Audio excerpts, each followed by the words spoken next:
চলুন আজ আমরা বাংলাদেশের আত্মার একটা অবিচ্ছেদ্য অংশ নিয়ে কথা বলি, ইসলাম।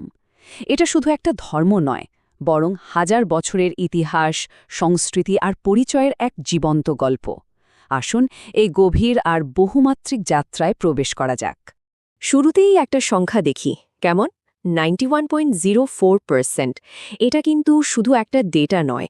2022 সালের আদমশুমারি বলছে বাংলাদেশের জনসংখ্যার ঠিক এতটা অংশই মুসলিম।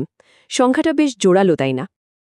আর এই বিশাল সংখ্যার কারণেই কিন্তু বাংলাদেশ আজ বিশ্বের চতুর্থ বৃহত্তম মুসলিম সংখ্যাগরিষ্ঠ দেশ, ঠিক ইন্দোনেশিয়া, পাকিস্তান আর ভারতের পরে। কিন্তু এই গল্পের শুরুটা ঠিক কোথায়?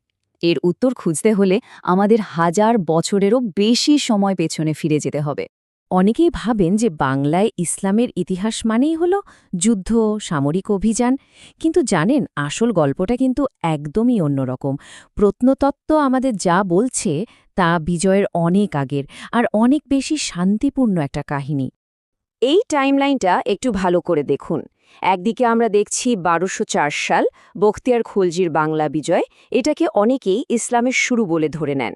কিন্তু তারও প্রায় 600 বছর আগে সেই সপ্তম শতকেই এখানে মসজিদের অস্তিত্বের কথা জানা যাচ্ছে। এই বিশাল ফারাকটাই তো আমাদের ভাবায়, তাই না, যে আসল গল্পটা তাহলে কি? তো প্রশ্ন আসেই, যদি তলোয়ারের জোরে না হয়, তাহলে কিভাবে ইসলাম এই অঞ্চলের মানুষের মনে এত গভীরভাবে জায়গা করে নিল? উত্তরটা লুকিয়ে আছে সুফিদের মধ্যে।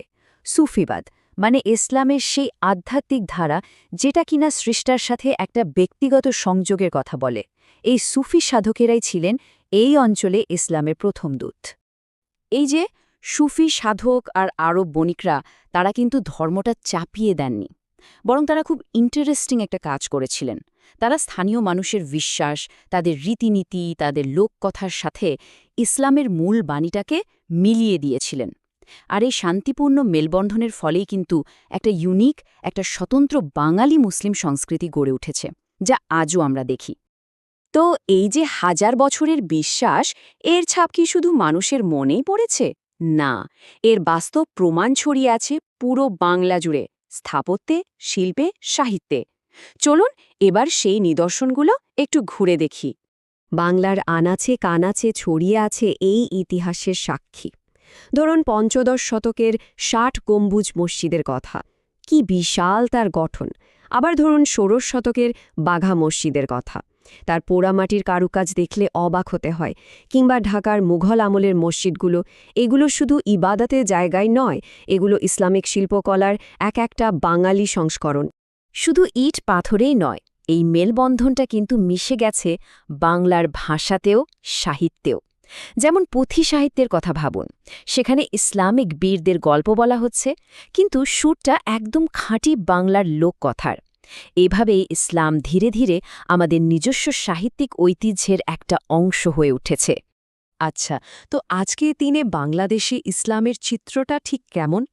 এখানে মুসলিমদের একটা বিশাল অংশ, প্রায় 96% কিন্তু সুন্নি, আর তাদের বেশিরভাগই হানাফি মাযহাবের অনুসারী। এই মাযহাবটা ইসলামী আইনের 4টে প্রধান ধারার মধ্যে একটা, এবং এটা সাধারণত এর উদারনৈতিক ব্যাখ্যার জন্য পরিচিত। এতক্ষণ তো আমরা ব্যক্তিগত চর্চা আর ইতিহাসের কথা বললাম। এবার চলুন দেখি জাতীয় পর্যায়ে, মানে রাষ্ট্রীয়ভাবে ইসলাম কিভাবে ভূমিকা রাখছে। আধুনিক বাংলাদেশে কিন্তু ধর্ম আর রাষ্ট্রের সম্পর্কটাকে একটা প্রাতিষ্ঠানিক রূপ দেওয়া হয়েছে। বাংলাদেশ স্বাধীন হওয়ার ঠিক পরপরই, মানে 1971 সালের পরেই একটা প্রতিষ্ঠান গড়ে তোলা হয়, ইসলামিক ফাউন্ডেশন বাংলাদেশ। এর প্রধান কাজটাই ছিল একটা নতুন স্বাধীন দেশে ইসলামিক সংস্কৃতি আর ধর্মীয় বিষয়গুলোকে রাষ্ট্রীয়ভাবে সাপোর্ট দেওয়া, সেগুলোকে গুছিয়ে আনা। আর এই ফাউন্ডেশনের কাজ কিন্তু অনেক ব্যাপক। একদিকে তারা যেমন ইসলাম নিয়ে গবেষণা করছে, বইপত্র প্রকাশ করছে, এমনকি দেশের জাতীয় মসজিদ বাইতুল মোকাররমের দেখভাল করছে, ঠিক তেমনি অন্যদিকে তারা সারা দেশের ইমামদের ট্রেনিং দিচ্ছে, হাজার হাজার ইসলামিক কালচারাল সেন্টার আর লাইব্রেরি চালাচ্ছে। মানে এটা একই সাথে জ্ঞান চর্চা আর কমিউনিটি সার্ভিস দুটোরই একটা দারুণ মেলবন্ধন। তো এই যে এত লম্বা ইতিহাস, এত সমৃদ্ধ সংস্কৃতি আর আধুনিক রাষ্ট্রীয় কাঠামো, এই পুরো আলোচনা থেকে আমরা কি বুঝতে পারলাম? মূল বিষয়টা কি? মূল কথাটা হলো ইসলাম বাংলাদেশের পরিচয়ের সাথে একেবারে ওতপ্রোতভাবে জড়িয়ে আছে। সেই প্রথম দিকের সুফি সাধকদের সময় থেকে শুরু করে আজকের ইসলামিক ফাউন্ডেশন পর্যন্ত, মানে ১৪০০ বছরেরও বেশি সময় ধরে এই বিশ্বাসটা আমাদের সামাজিক আর সাংস্কৃতিক কাঠামোর একটা অবিচ্ছেদ্য অংশ হয়েই থেকেছে। আর এটাই আমাদের একটা বড় প্রশ্নের সামনে দাঁড় করিয়ে দেয়। এই যে এত প্রাচীন আর গভীরভাবে প্রথিত একটা বিশ্বাস, এটা একটা গতিশীল, উন্নয়নশীল বাংলাদেশের ভবিষ্যৎকে কিভাবে প্রভাবিত করবে, কিভাবে তাকে রূপ দেবে? উত্তরটা হয়তো সময়ের হাতেই, যা আমাদের সমৃদ্ধ অতীতকে একটা সম্ভাবনাময় ভবিষ্যতের দিকে নিয়ে যাবে।